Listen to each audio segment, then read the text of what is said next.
আসসালামু আলাইকুম বন্ধুরা, আশা করি আপনারা সকলে অনেক ভালো আছেন। সো বন্ধুরা, আজকের এই ভিডিওতে দেখাবো নতুন নিয়মে ফেসবুক আইডিতে কিভাবে ফলো বাটন বা ফলো অপশন চালু করবেন। তো ফেসবুক আইডিতে ফলো বাটন চালু করার জন্য প্রথমে আপনি ফেসবুক অ্যাপসটি ওপেন করে দিবেন। সো ফেসবুক অ্যাপস ওপেন করার পরে তারপরে উপরে ডান দিকে থ্রি লাইন মেনু রয়েছে, এইখানে ক্লিক করে দিবেন।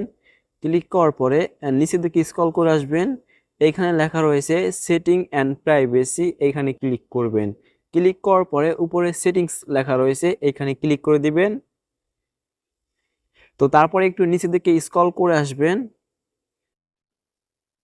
তো আসার পর এখানে লেখা রয়েছে how people find and contact you, এইখানে ক্লিক করে দিবেন। ক্লিক করার পরে এই ইন্টারফেসটি আসবে, এখানে লেখা রয়েছে who can send your friend request. তো এখানে দেখতে পাচ্ছেন আমার এটা এভরিওয়ান করা রয়েছে। আবার এখানে ক্লিক করে আপনি এখান থেকে এটা ফ্রেন্ড অফ ফ্রেন্ডস এটা টিক মার্ক করে দিবেন। টিক মার্ক করার পর এটা অটোমেটিক এখানে সেভ হয়ে যাবে। তো দেখতে পাচ্ছেন এটা এখানে সেভ হচ্ছে। তো সেভ হওয়ার পরে তারপর আবার এখান থেকে ব্যাক ক্লিক করে বের হয়ে যাবেন। তো তারপর আবার নিচে লেখা রয়েছে ফলোয়ার্স অ্যান্ড পাবলিক কন্টেন্ট, এইখানে ক্লিক করে দিবেন। ক্লিক করার পরে তারপরে এই ইন্টারফেসটি আসবে। তো উপরে লেখা রয়েছে হু ক্যান ফলো মি, এখানে দেখতে পাচ্ছেন আমার এটা ফ্রেন্ড করা রয়েছে। তো আপনি এখান থেকে এটা ক্লিক করে আপনি এখান থেকে এটা পাবলিক করে দিবেন। পাবলিক করার পরে তো তারপরে এখানে দেখতে পাচ্ছেন who can see your followers on your timeline, এটা পাবলিক করা রয়েছে, এটা পাবলিক করা থাকবে।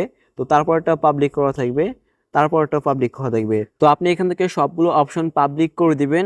এখানে দেখতে পাচ্ছেন যে পাবলিক প্রোফাইল ইনফো এটা ফ্রেন্ড করা রয়েছে, তো আমি এটা পাবলিক করে দিচ্ছি। তো আপনি এখান থেকে সবগুলো অপশন পাবলিক করে দিবেন। তো দেখতে পাচ্ছেন আমার এখানে সবগুলো অপশন পাবলিক করা রয়েছে। তো তারপরে এটাই অটোমেটিক সেভ হয়ে যাবে। তো এখান থেকে ব্যাক ক্লিক করে দেবেন। ব্যাক ক্লিক করার পর আপনার প্রোফাইলে আসবেন। তো প্রোফাইলে আসার পরে তো এখন আপনার ফেসবুক আইডিতে ফলো বাটন চালু হয়েছে কিনা সেটা দেখার জন্য বা চেক করার জন্য এইখানে দেখতে পাচ্ছেন থ্রি ডট রয়েছে, এখানে ক্লিক করে দিবেন। দেওয়ার পরে এখানে দেখতে পাচ্ছেন লেখা রয়েছে ভিউ অ্যাস, এখানে ক্লিক করে দিবেন। তো দেখতে পাচ্ছেন আমার এখানে ফলো বাটন চালু হয়ে গেছে। আর এখন আমার নামের নিচে গেলাম ফলোয়ার অপশনটি বা ফলোয়ারের যে সংখ্যাটি রয়েছে সেটা এখানে শো করছে না। তো সেটা শো করানোর জন্য আপনাকে আরেকটা সেটিং করতে হবে।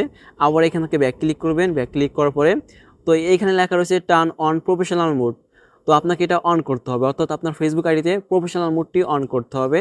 তো তারপরে আপনার নামের নিচে ফলোয়ারটি শো করবে। তো আমি এখান থেকে এটা অন করে দিচ্ছি। তো তারপরে আপনি এখানে টার্ন অন প্রফেশনাল মোড এই লেখার পরে ক্লিক করে দিবেন। তারপর এখানে টার্ন অন এই লেখার পরে ক্লিক করে দিবেন। তো এখানে ফেসবুক আইডির প্রফেশনাল মোডটি অন হচ্ছে, কিছুক্ষণ সময় নেবে এখানে। তো দেখতে পাচ্ছেন আমার এখানে প্রফেশনাল মোডটি অন হয়ে গেছে।